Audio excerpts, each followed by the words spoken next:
नव्या संस्कृतीचं लेणं अंगणात या मुरबाडच्या मातीचा सुगंध गेला गगनात। मुरबाड तालुक्याचं जेव्हा आपण वर्णन करत असतो तेव्हा मुरबाड तालुक्यातले अत्यंत काही महत्त्वाचे क्षण आपल्याला समाविष्ट करावे लागतात आणि त्यातला अत्यंत महत्त्वाचा प्रसंग आताचा आहे, जो मुरबाड तालुक्याचं नाव महाराष्ट्राच्या कानाकोपऱ्यात आणि देशाच्या कानाकोपऱ्यात पोहोचवण्याचं काम करत असतो।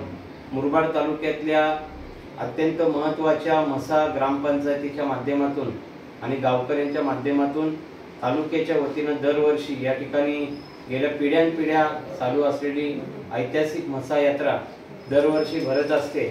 नवीन वर्ष जेव्हा सुरू होतं तेव्हा प्रत्येकाला म्हसा यात्रेची चाहूल लागत असते। महाराष्ट्रातल्या चांद्यापासून बांद्यापर्यंत अनेक भाविक भक्तगण खामलिंगेश्वराच्या दर्शनासाठी म्हसा यात्रेमध्ये उपस्थित राहत असतात।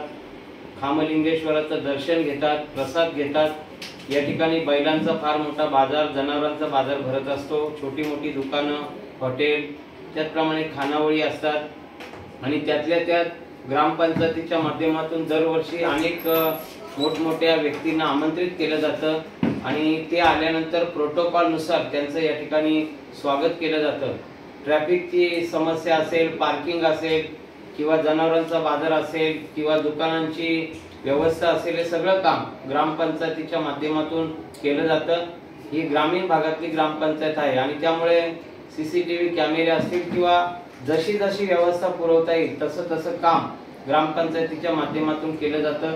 यावर्षी या ग्रामपंचायतीचे ग्रामसेवक आमचे मित्र शिवाजी टोके साहेब आहेत आणि त्यांनी मला 2-3 दिवसापूर्वी मेसेज केला की तुम्ही म्हसा यात्रेला भेट द्या आणि ग्रामपंचायत कार्यालयामध्ये सुद्धा सदिच्छा भेट द्या आणि या ग्रामपंचायतीच्या निमंत्रणाला मान देऊन आज या ठिकाणी मी ग्रामपंचायत कार्यालयामध्ये उपस्थित आहे।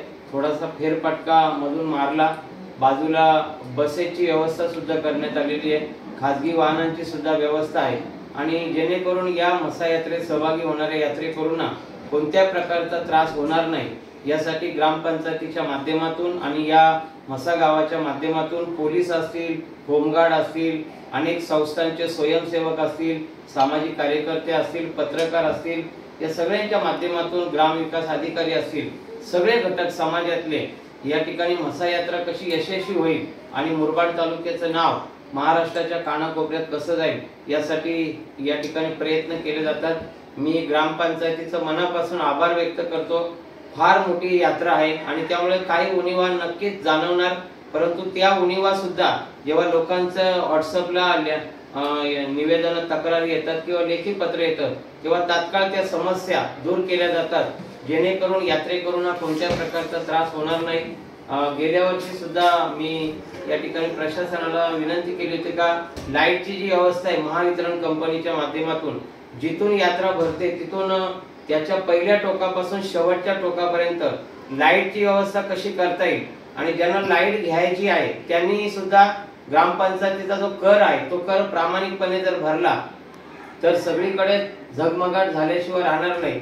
अत्यंत चांगल्या प्रकारची व्यवस्था करण्याचं काम ग्रामपंचायतीच्या माध्यमातून या ठिकाणी केलं जातं। वेगवेगळ्या संस्था, राजकीय पक्षांचे कार्यकर्ते सुद्धा या ठिकाणी यात्रेकरूंना भोजन देत असतात, सदिच्छा भेट देत असतात। मी सर्वांचं या ठिकाणी माझ्या भरत दळवी युवा विकास मंच, मुरबाड विधानसभा मंचच्या वतीनं सगळ्या महाराष्ट्रातल्या यात्रेकरूंचं माझ्या मुरबाड तालुक्याच्या वतीनं मनापासून स्वागत करतो आणि शिवाजी टोके साहेब, ग्रामपंचायतीचे सरपंच, उपसरपंच, सर्व सदस्य, प्रशासन यांचं सुद्धा मी या ठिकाणी आमचे मित्र रमेश देसरे साहेब आहेत, मी आहे इकडे, आमचे हारड साहेब आहेत, या सर्वांच्या वतीनं आणि तालुक्याच्या वतीनं ग्रामपंचायतीच्या या कार्याला मनापासून शुभेच्छा देतो।